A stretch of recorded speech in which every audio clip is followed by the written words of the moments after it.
December 19th, 1999, I think is a date that's etched in my wife's and my memory forever. We came home from shopping that day and the RCMP were sitting in our driveway, and any parent that sees that knows that can't be good news.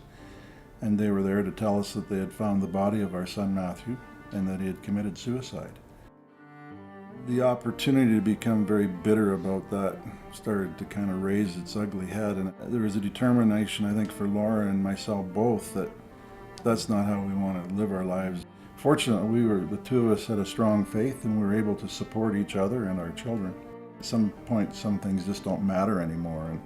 And I'd been running a relatively successful business and still have the business, but started to hear from God, I think, that maybe take your hand off that a little bit and see what else I might have for you. So 6 months later, I found myself on an airplane headed to Brazil to help build an orphanage up in the Amazon. So by the time I got on that plane headed up into the Amazon, thinking of why I was there and thinking of my son and the exhaustion from only having about a day's sleep in the last 5, there was just nothing left of me. And I remember writing in my journal, I wonder what plan God has for me. So off we went into the Amazon to build an orphanage for these children. And I got to hear each of their testimony. They spoke in Portuguese, but it was interpreted for us. And I'm sitting there with my camera listening to these kids tell their story with tears just running down my eyes. It started healing my heart and opening my heart to what other opportunities God had for helping others. There's 1 billion people go to bed hungry every night in this world, and it started to be revealed to me that I might not be able to fix it, but I could help. And a few months later, Paul Brander invited me to join him to go down there. And after we came back from there, he invited me to come with him to El Salvador and just see what we're doing. So it was great that Paul was open to hear from God what I needed. And that's how we made the transition from Brazil to El Salvador. Brazil, we weren't specifically working with people in poverty. We were building a building and people were going to come and use it. In El Salvador, we were working with the people who had lost families and who had lost all their possessions and who had lost their homes. And the poverty was there.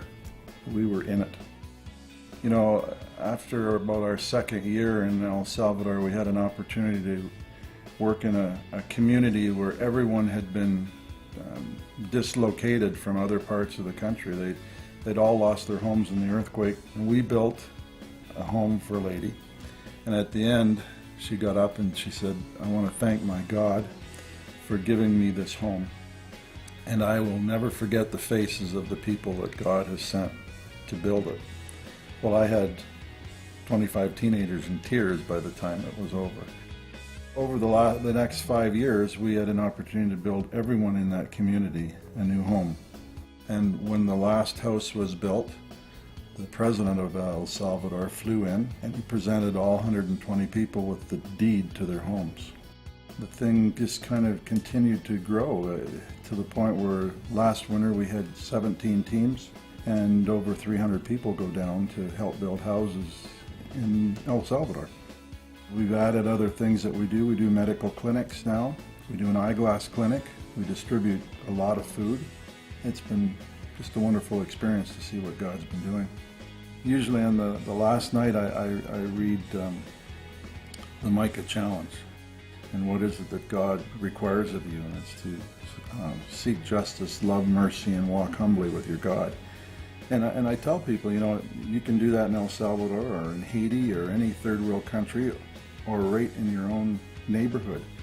You don't have to particularly travel somewhere, but God wants us to do more than just sit in the pew. We need to adopt the Nike logo. The Nike logo, it says, just do it. And at the end of the day, we talk about next or halftime. God's making us stronger people, and He's asking us to count on Him to be with us in those times. Again, I always tell people, just do it.